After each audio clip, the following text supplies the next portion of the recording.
Pomona, plenty. Trust that you have enough. Ask and you shall receive. It is time to prune back the dead wood in order to grow. Nourish yourself and the earth. According to ancient Roman myth, the beautiful nymph Pomona cherished her garden above everything else. From the first rays of pale dawn to the rich gold of the setting sun, the exquisite Pomona nurtured every plant within her domain. Her fair hand always seemed to be holding a silver pruning knife, which she used to gently tend to her plants. She cut back one tree to allow sunlight to filter through to another. She reduced one branch to energize the whole plant, to send its precious energy in a better, more fruitful direction. She prepared the soil diligently so that the seeds she planted would grow with ease and the resulting fruits would be full of goodness. Pomona lavished her love upon each and every plant in her garden. She watched for signs of rot or drought and tried to remedy the imbalance in natural ways.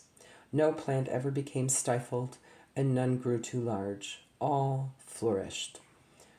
Pomona lived and worked alone.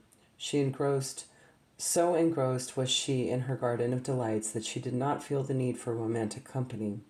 Tall fences surrounded her gardens, lest the people of the village wander in, and no one of the masculine persuasion was welcome.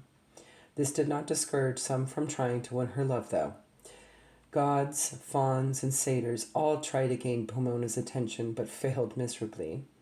The goddess Venus may have been able to influence others, but she couldn't influence Pomona. A god called Vertumnus was one of the many who watched the nymph from outside her gate and fell deeply in love with her. No matter how he tried, winning her seemed impossible, and so he decided that he would disguise himself in various forms he thought would appeal to her, to learn more about her and seriously woo her. Through this shape-shifting, he learned that Pomona feared being in a couple, mainly because she thought she would need to leave her garden. Happily, Vertumnus revealed himself and promised his love, and when they worked together, they created an even more plentiful garden. Pomona reminds us that we have unlimited plenty in our lives and in the natural world, and that we need to cultivate and care for it.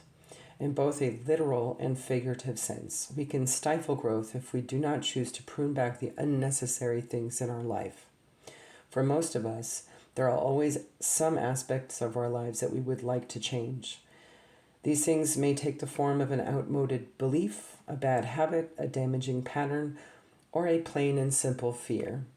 Pomona was certain her garden would suffer should she have a partner, but once she was able to let go of that idea, she made room for a partner and a more fruitful garden.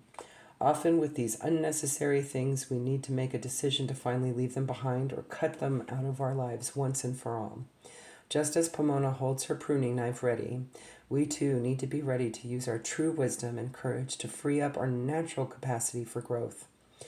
Whether it be cutting free of a person who no longer fits well into our lives, or cutting out an old limiting belief that makes room for something new. On the shadow side, Pomona carries the pruning knife in one hand and the horn of plenty in the other. While we take stock and remove what we no longer need, it is sometimes the easier path to think negatively rather than positively. When we struggle to let go, we may feel stagnant for a time. When circumstances seem grim, we can catastrophize what is going wrong and easily overlook the things in our lives that are doing well. We forget that sometimes one thing needs to clear out to make room for another. Sometimes we need to make tough decisions. If we are brave enough to leave what no longer serves us behind, we can grow unfettered, naturally, freely, and in the direction that we really want to go. The pomum, fruit of our labors, is wildly born.